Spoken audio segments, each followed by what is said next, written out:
it correctly in one breath. In a two breath, I'm actually sweating. I don't know if you are doing that also, but I'm sweating now after this whole stuff that I've been chanting for the last few moments. My body has started to heat up. Now, this is one of the symptoms of the japa. As the japa, okay, japa is when you are doing it consciously. Now, this again is from the progressive path, the tantric path. The japa is an action, it's an activity that you do. Okay, in the progressive path, we will talk more about that as we go on. So we are bringing both the progressive path and the direct path. So in the progressive path, when you do japa, when you consciously, when with full awareness, when you're fully present, you bring aliveness to your chanting. That's the word, my friends. You bring aliveness to your chanting. Ordinarily, our life, we are somewhere else. Okay, you are chanting, but your life, your awareness, your consciousness is thinking about something else. You're not in the now. You are caught up in some emotion of your past or your future. This is what happens, my friends. Most of us, we are doing 2.5 hours of meditation, but we are not there. We don't even know when the Japji is complete. We don't even know when we have completed 2.5 hours sometimes. So bringing aliveness, infusing the words or the mantra with your breath is called japa.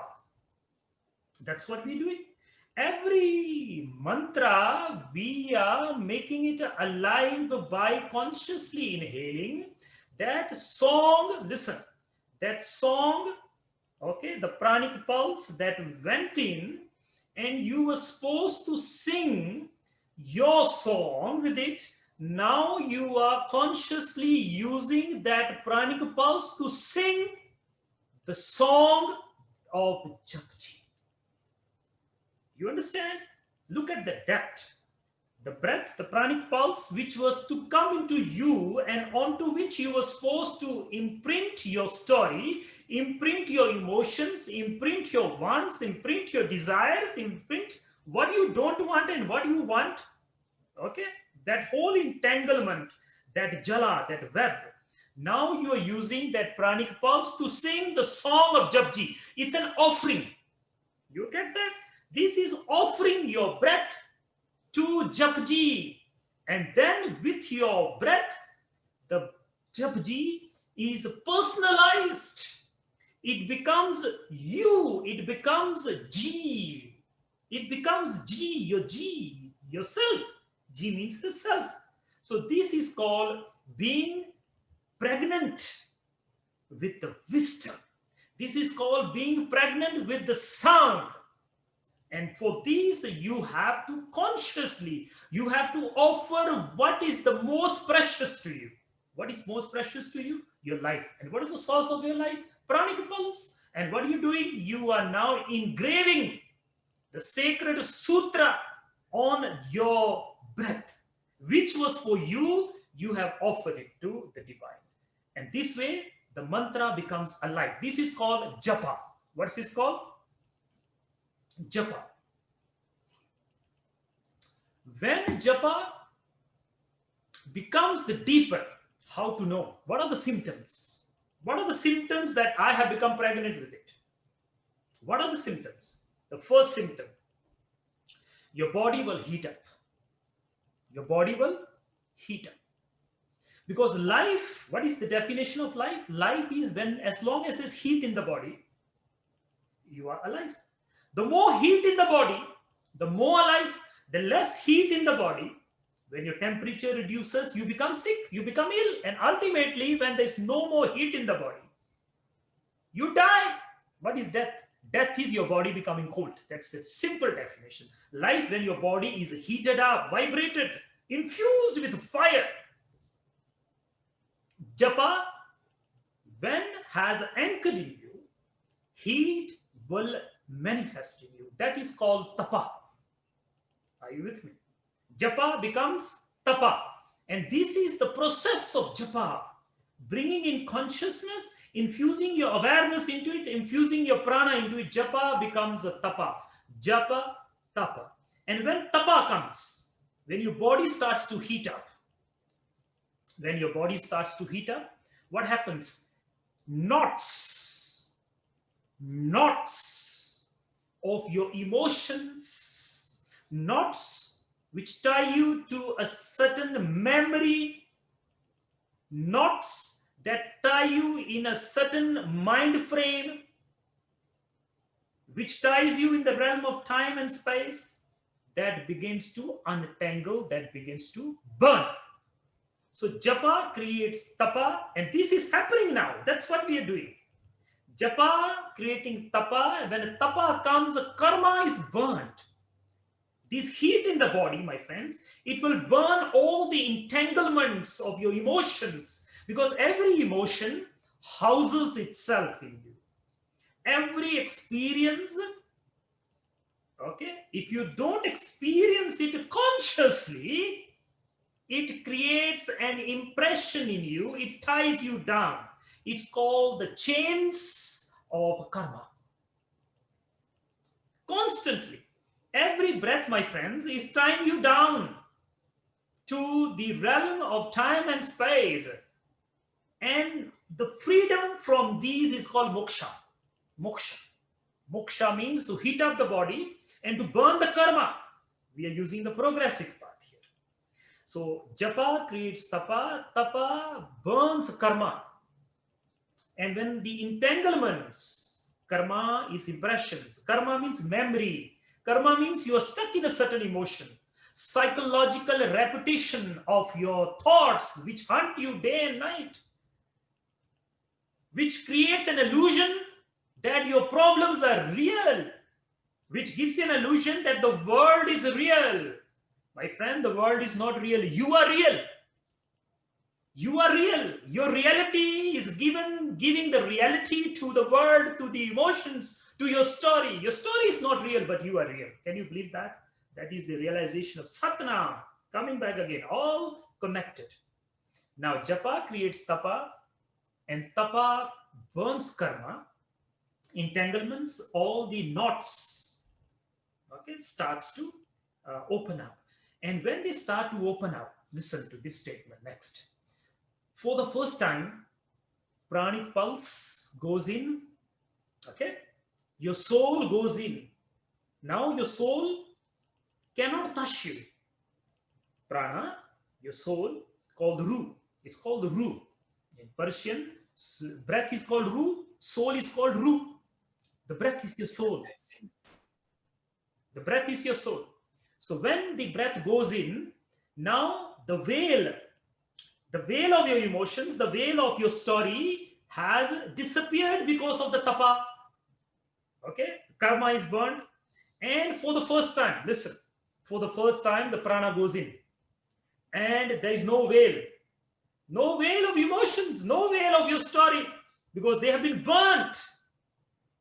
And for the first time, the pranic pulse goes in. And there is no imprints on it. And when there is no imprint on it, it flows freely through the 72,000 nadis, the web of life. And this is let come what comes, let go what goes, see what remains. The pure presence. For the first time, your soul kisses your presence. This is the experience of unity of consciousness and experience. You get that? Consciousness, okay? Consciousness and experience, okay? The breath is an experience, the emotions are an experience. You get that? Now, for the first time, the breath comes in and it is being experienced as the unity of the experience and the consciousness. And this is called dharma. This is dharma. Free flow of prana. You don't imprint anymore. Your story is not important anymore because you have known the higher story. This is called the cosmic joke also. And when you experience this, the first thing that comes to you, you laugh. There's a joy. There's a sitting. There's a sitting. There's a joy. It's called cosmic pulse, a cosmic joke it is called. And that's why after awakening, the very first symptom that shows in the awakened one is a smile on the face. A smile on the face. It was that simple. It was that simple.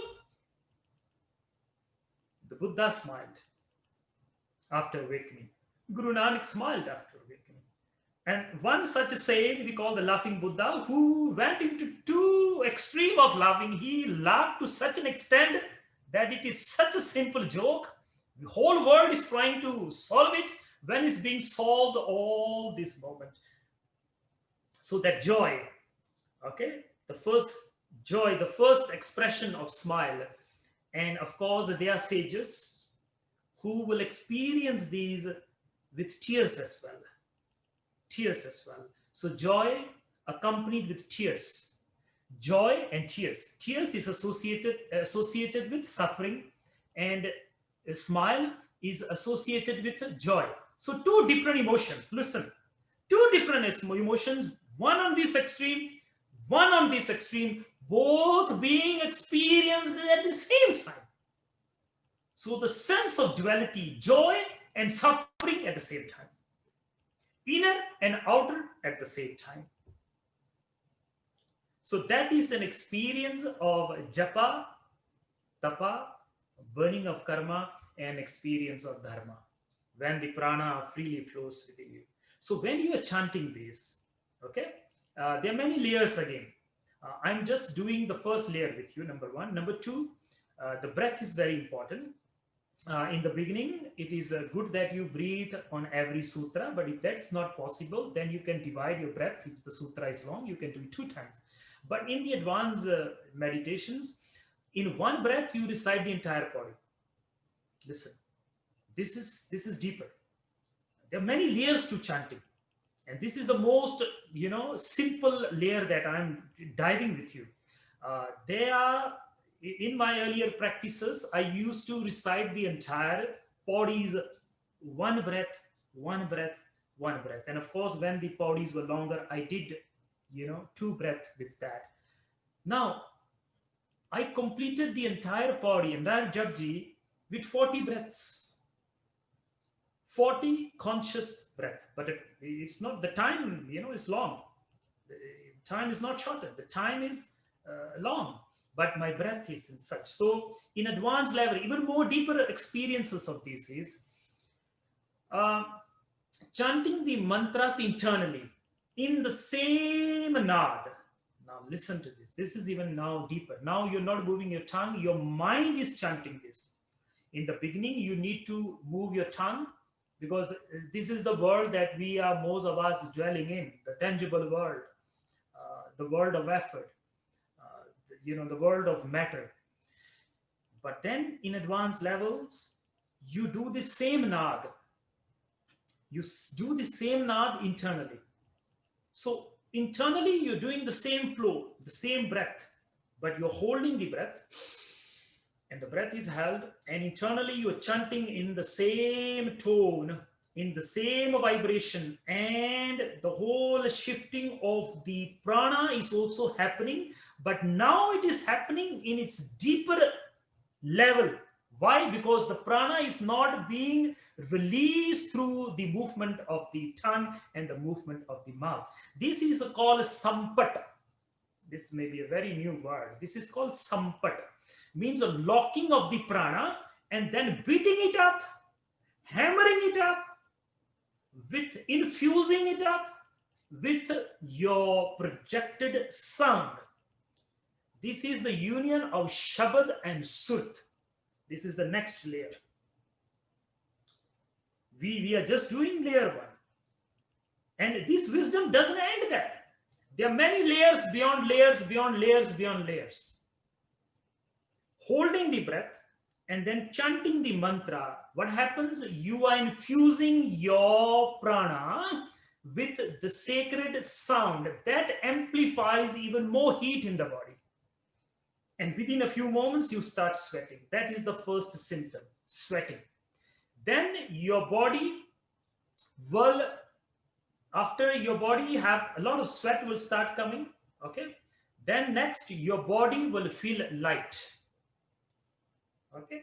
With time, this experience, as you start holding the prana, okay, and chanting the mantra, the experience of your body, it starts to become light, because the weight, your body, your psychological self, your energetic body carries the weight of your emotions.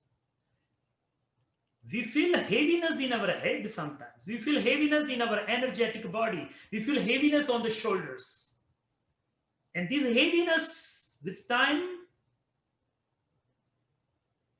cuts the flow of the prana. Now, as you hold the breath and you start chanting this mantra internally, first, sweating. Number 2, lightness. Lightness. Body feels light. Mind feels light. Energetically, you are light. The third one, fragrance. Fragrance. Fragrance comes out of you. Do you know that? You have a fragrance. All of us has a fragrance. The more acids in the body, the more negative you think, the more you are caught up in your emotions, the enzymes, the secretions. You know, when you're angry, your saliva changes its taste. It becomes bitter. Your emotions, your state of mind decides the secretions in your body, decides the enzyme, the quality of the enzymes in your body. So when these meditation goes deeper and deeper, the quality of your enzymes, your quality of that inner juices in the body, the rasayan it is called. This is really changing the whole DNA of yours. This is the state of gava. Those who have diffused themselves, those who have lost themselves in the sacredness of theirs, those who sit in their posture, the body starts to give out fragrance. Even now, the body is giving fragrance. You know, there was a research done that when you fall in love with someone, you don't really fall in love because how they look. It is the fragrance. You are attracted towards the fragrance of each other. The fragrance in the lover attracts the beloved. And the fragrance in the beloved attracts the lover. Even in the animal world, during the mating season, it is the breath. It is the fragrance. It is the smell that stimulates life. So life, if you go deeper and deeper into life is a fragrance, you know. Life is an aroma. And Guru talks about that in the future. You will learn as you go in Japji. Guru says, Nanak Bhakta Sada Vigas. Vigas. There's a fragrance, there's an opening of the petals, there's a blooming of fragrance. Every moment, a new fragrance, a new opening happens in you. It's like this world beyond world, Guru says. Patala, patala, lakha gas. There are dimensions beyond dimensions. The dimension of colors, there's dimension of fragrance, there's different dimensions. All these is experienced. And again, all these are part of the realm of body and mind. They are on the way. As you become more subtle and subtle and subtle through the progressive path, you enter the direct path. And then ultimately you come to an experience, the all-knowing being, oneness with all. And everything is happening within you. You have given birth to everything. You know that? There's a beautiful sutra. Listen to this. Maya ev saklam jatam, mayi sarvam pratishitam, mayi sarvam layam yati, tad brahm advayam asamyaham in the Vedic literature. Maya ev saklam jatam. Oh, everything is born out of the self. Everything is dissolving in the self. And everything is sustained within the self. The self is the all-pervading consciousness. The self is all-pervading awareness.